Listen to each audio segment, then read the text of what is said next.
Hi, I'm Kat and I play Red. Today we're looking at something that's fairly small and pretty good.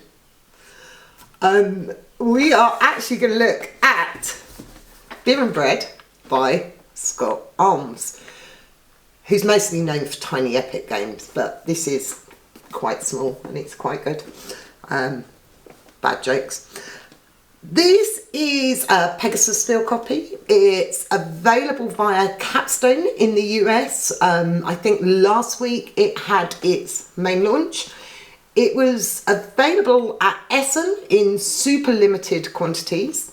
Rob got this for Christmas because he likes beer and he likes bread. Who doesn't? Let's have a look at it. Face off as two rival villages that have dedicated themselves to the dual traditions of brewing beer and baking bread. With shared fields and resources, you must strive to harmonise harvesting, producing goods and upgrading your abilities. Between fruitful and dry years, you need to get an efficient balance between your production of both beer and bread, because only then will you be able to take victory and win the game. While each player has their own side of the board, storage, bakery, brewery and upgrade slots, the rest of the board, the fields and the river, are shared by both players. All the cards are shuffled into one deck. Don't do what I did and spend ages sorting them out before you realise that. Our year marker here shows the round, and we've got a super cute windmill token for start player. The game is played over 6 rounds, which alternate between fruitful and dry, shown on the board here. Both have the same 4 phases, but they work slightly differently. Both years have the same 4 phases, but they work slightly differently. We have the seeding phase, the card phase, the action phase, and the windmill phase. So let's have a look at each phase and the differences between fruitful and dry years. So first up, we have the seeding phase. In the seeding phase, you're going to ready the fields. So we have got water, wheat, barley, rye and hops. In a fruitful year, you will place tokens on the board as shown in the green number. So I'm going to do this backwards because I'm closer to this side.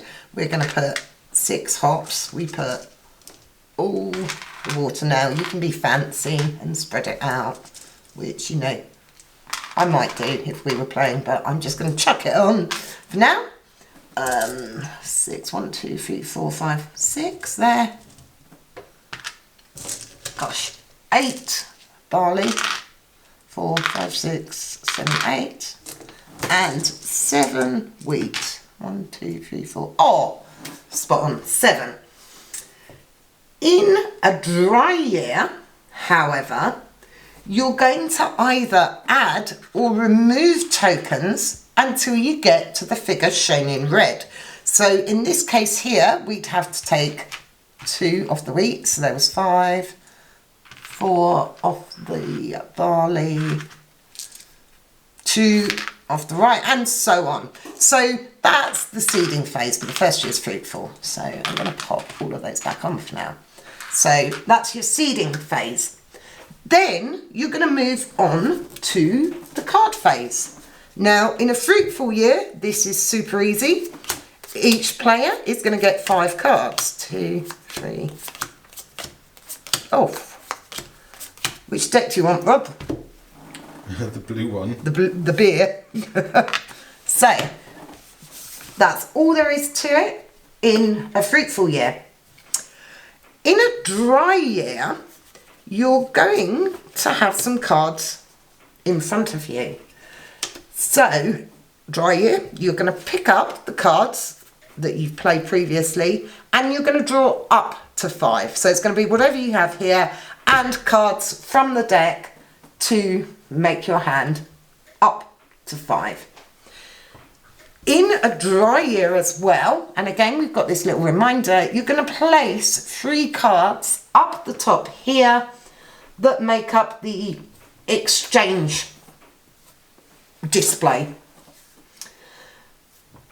After that, you're going to go into the action phase. Simply put, this is when you play cards, which we're going to look at in a bit. There's multiple ways to play cards. In both a fruitful and a dry year, you're going to play a card until your hand's empty. However, in a fruitful year, if I play this card and replace that card, we're then going to swap hands. So you've got to give up some of that beer, sorry. So, in a fruitful year, you're going to continually swap hands. In a dry year, however, you're going to play what is in your hand. That's it. Finally, we have the windmill phase. So the player who has the fewest items in their storage, which is here on the board, will get the windmill and they'll be the start player for the next round. So let's have a look at some cards and how they work. All cards effectively have 3 uses. We do like a good multi-use card.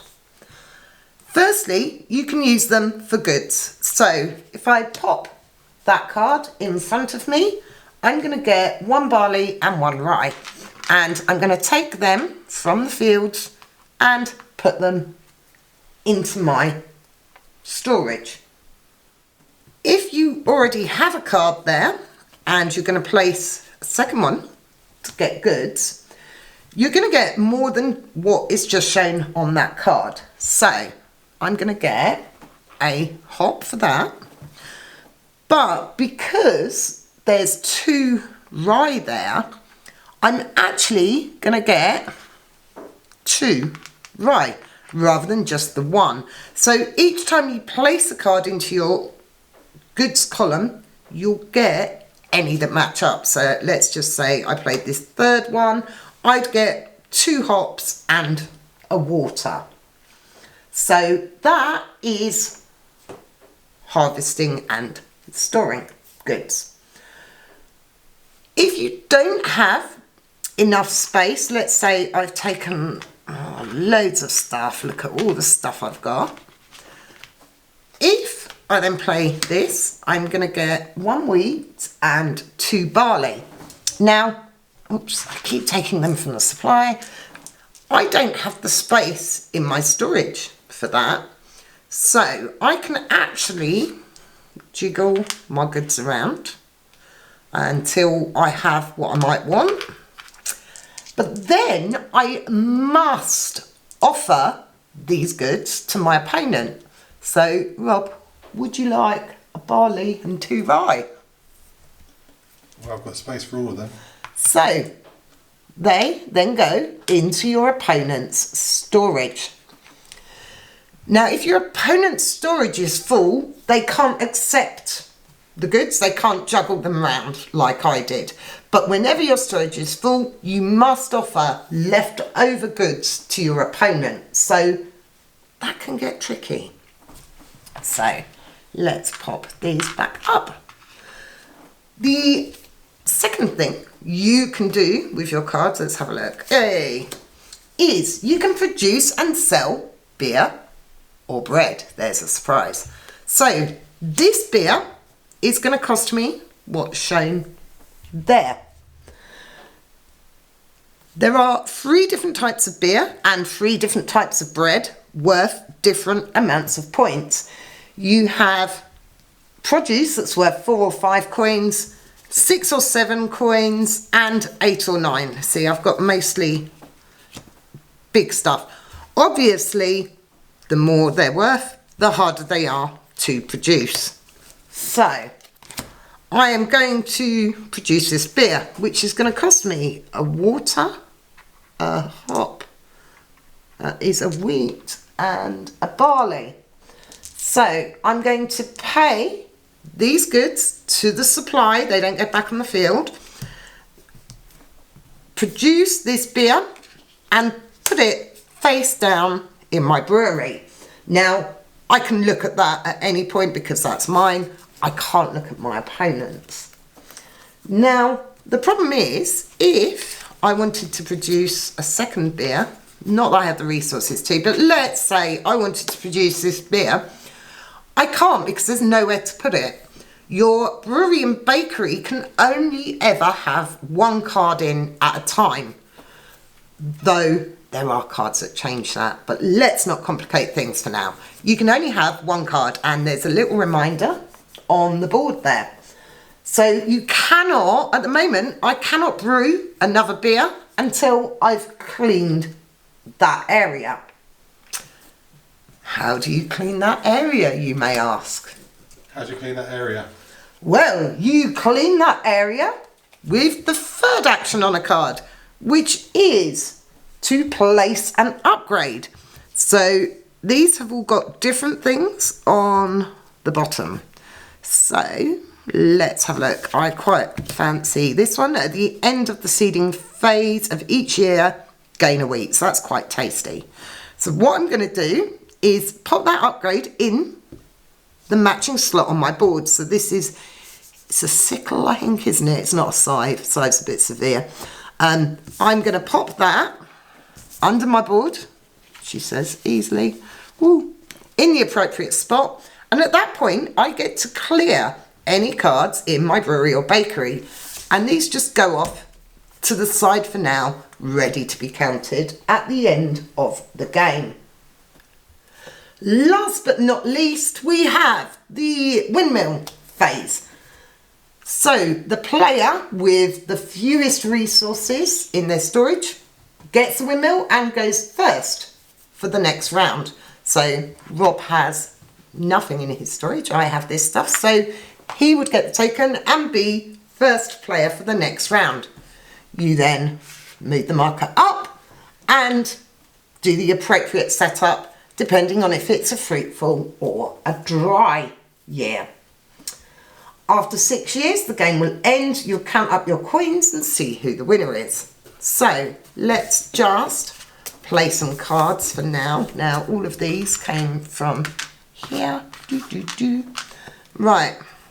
So let's have a look at what I might want. Gosh, everything I have needs a lot of water. And don't forget as well that cards that are here will come back to you for the dry phase. So you need to kind of plan ahead, which is what I'm not very good at. Now, I quite like that card, so I don't want to pass that over to Rob. So I'm going to just use it for goods for the time being, pop them in my storage and swap cards. I'm going to take that one out for you. Now, I was saying the cards I had needed a lot of water. None of the cards I had much water, so I'm going to take that for 2 water. So now I'm kind of getting to a point where I might be able to brew or bake something. Not quite yet. Goodness, on your first sort of few turns, you're going to very much be doing this. I need some wheat, so I'm going to do this one for 2 wheat and hops and pop them in my storage. And, aha! So, I have a beer I can make. So, this beer is 2 water, 1 hot. Oh, no, I'm missing a good. So I can't do that. But the ability on it is quite nice. So I think for now, I'm just going to pop that there. At the end of the seeding phase of each year, collect a barley. So that's nice. And, gosh, I need, what do I need? I need rye. So I'm going to, for my last action for the round, I'm going to place that, which gives me 2 of them. and a right, and I'm out of space. So I'm going to have to give Rob some stuff. So have a green one. We know you like green. So now we've done the card phase, we've done the action phase. That should have been there. We're going to move on to the next round. Rob gets taken. Year marker moves. Now, because this is a dry year, we're going to get 3 cards up here, which I didn't really talk about. So let's pop these up here. I am going to pick up the cards that I played during the fruitful year. So these, I'm just going to chuck them to one side for now. So I picked these up and I have 4 cards in hand, so I'm going to draw 1. Now, at any point during a dry year, if you fancy any of these cards out on the display, or you fancy the goods or the abilities or whatever, whenever you beer, whenever you brew beer or bake bread, oh, now that's quite nice. So what I can do is take this card, and I must exchange it with something in my hand. So I'm going to put that there. And then I am going to play that card as an upgrade. So that's just going to go there. That is whenever I brew beer or bake bread, I can spend hops as other stuff. So, and I've got hops, so that's fine. Play will continue like this for the 6 rounds marked on the board, alternating fruitful, dry, fruitful, dry. After 6 years, the game ends. Count up your coins to see who the winner is. So, after 6 rounds, whoop, whoop, whoop, we are going to end game scoring.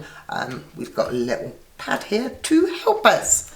So, what you're going to do is take your beer and your bread and put them into different piles. Now, my beer total here is 14.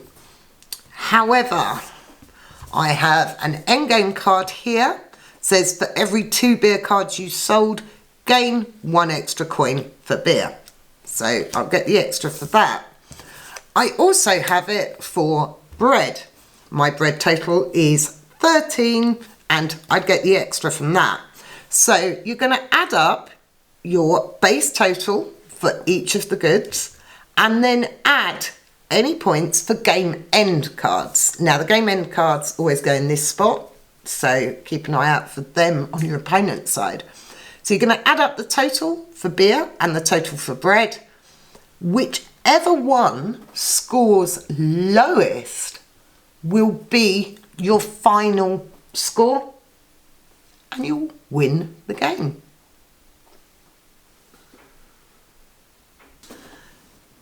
Beer and bread is quite a deceptive little game. When you play cards in your fruitful year, that's going to be your hand for the dry year. So you almost want to place the cards that you know you're then going to be able to get back and play again. The lowest scoring thing as well makes a difference because you can't concentrate on one particular good, though the deck kind of doesn't allow you to because you get what you're given. It's what I expect from Capstone, to be honest. It's a really neat, thinky little game. We're not usually too hot on 2-player games. I tend to prefer things that play well at 2+. So something like Castles of Burgundy that plays really nicely at 2. Arc Nova plays really nicely at 2, but then also does bigger player counts. So we don't tend to go all out on 2-player games. However, this is really neat. It takes, what do they reckon, 30 to 45 minutes? Probably right. It's taken us a bit longer because we're still getting to grips with the cards. One thing I do like is the back of the rule book has got this handy little cheat sheet We tend to keep this on the table just to remind us, but the symbols are pretty good. It very clearly shows you the fruitful and dry years on the round track. And also with the goods, it's very obvious which is fruitful, which is dry. Yeah, we like this. Makes you think a bit. It's not quite at brain melting. It's definitely a sneaky little brain burner, I would say. You know, before you get to the melting point. So it burns, but it's not quite melted. Beer and bread. Pegasus Bill in Europe. Capstone in the US. I think it had its proper launch in the US last week. Check it out. Thanks for watching this video. I hope you enjoyed it. Yada yada yada. Come and say hello on Facebook, Instagram, Twitter. Thanks for watching. See you next time. Bye.